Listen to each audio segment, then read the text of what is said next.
Wow, that was quite a kick. Sophie Cunningham has a message for her critics telling her to stick to basketball. She tells USA Today she can do both when it comes to playing the game and speaking out for fairness in women's sports. And while that stand has brought her plenty of support, it also brought some boos on the road. Watch here. Sophie, you got booed a little bit tonight. Really? Yeah. I was kidding. Especially I for know. that. In the top. Do you think it was because of the ketchup chips? The crowd was absolutely amazing. And, you know, I think that's what sports is all about. You're going to get boos, you're going to get cheers. But just the fact that they're so passionate, they're loud, and they're putting on for the city, I think it's amazing. So shout out to you guys for coming out and supporting. All right. Olympic gold medalist Caitlyn Jenner joins us now, Fox News contributor. Caitlyn, always great to see you. So Sophie's become a real target here, but she's taking it in stride. I guess this is what happens when you rock the liberal boat. Well, let me tell you, I love Sophie Cunningham. It is wrong for biological men to be in women's sports. She knows that. I know that. She's on the right side of this issue.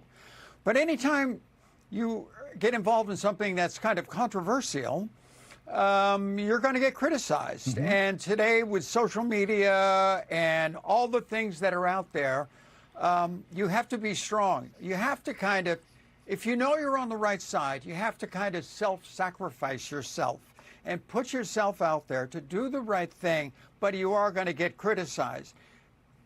John, the amount of criticism I get, because I have been from the beginning against biological men in women's sports that would destroy women's sports.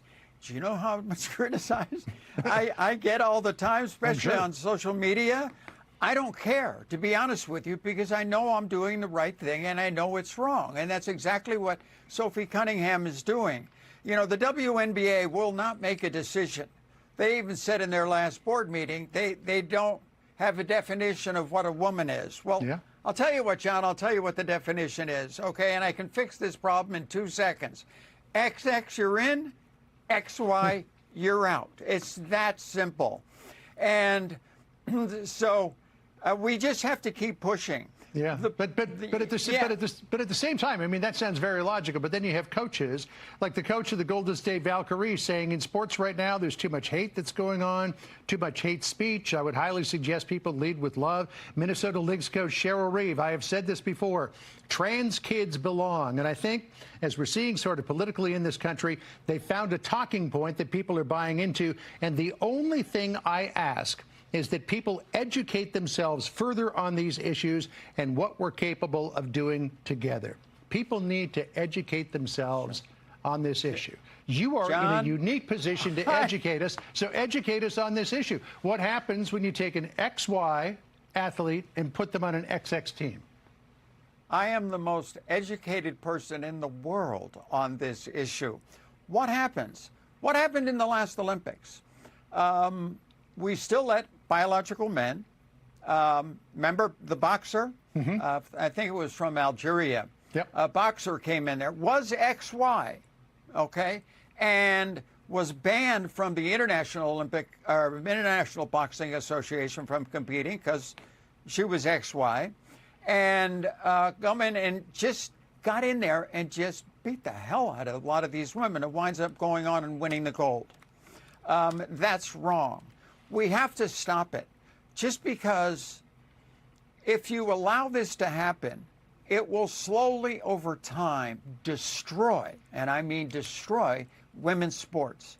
Title IX was probably one of the greatest pieces of legislation for equality for women, just happened to be in sports.